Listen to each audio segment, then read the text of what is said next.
aussi la figurine du Golem d'os du jeu Conan.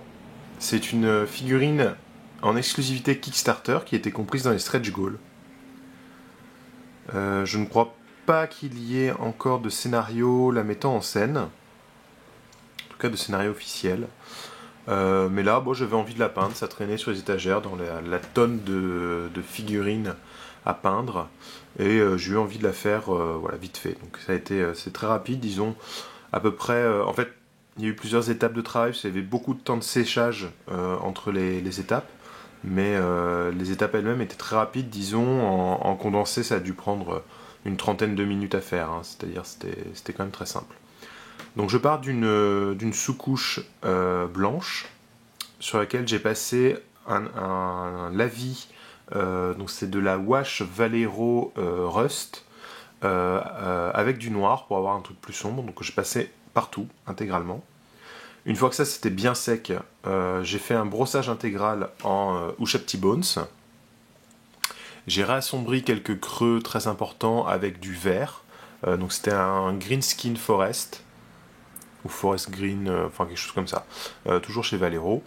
Je suis venu rééclaircir, alors pas vraiment en brossage, mais un petit peu quand même, au Ushapti Bones, toujours.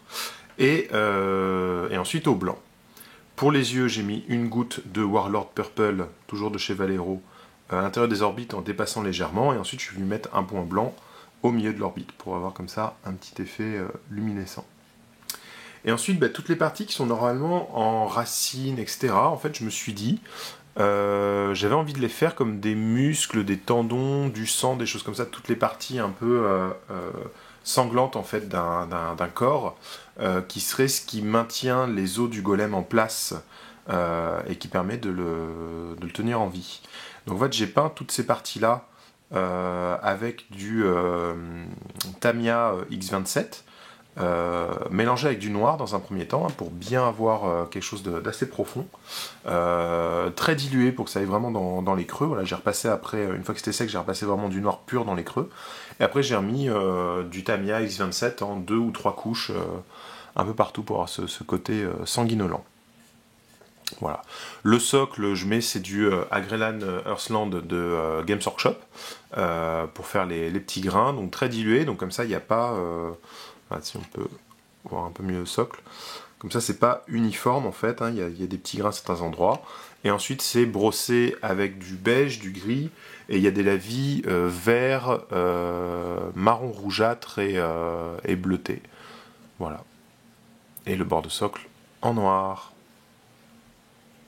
Donc j'espère qu'il y aura bientôt un scénario pour pouvoir le jouer. J'ai pas regardé, j'avoue que je me suis pas tenu au courant des scénarios publiés ces 2-3 derniers mois, donc je ne sais pas s'il est jouable ou pas. C'est un peu le problème des figurines des stretch goals de Conan, mine de rien. Bon, il a une position très très bizarre. Moi, ce qui m'a plu, alors je trouvais cette position très bizarre, là, le coude rentré en dedans et le bras en arrière, comme ça. Enfin, ça donne un... Si on regarde la figurine de haut, c'est une ligne, quoi. Donc c'est très, très étrange. Et en fait, j'ai bien aimé découvrir que là, il a un troisième bras ici.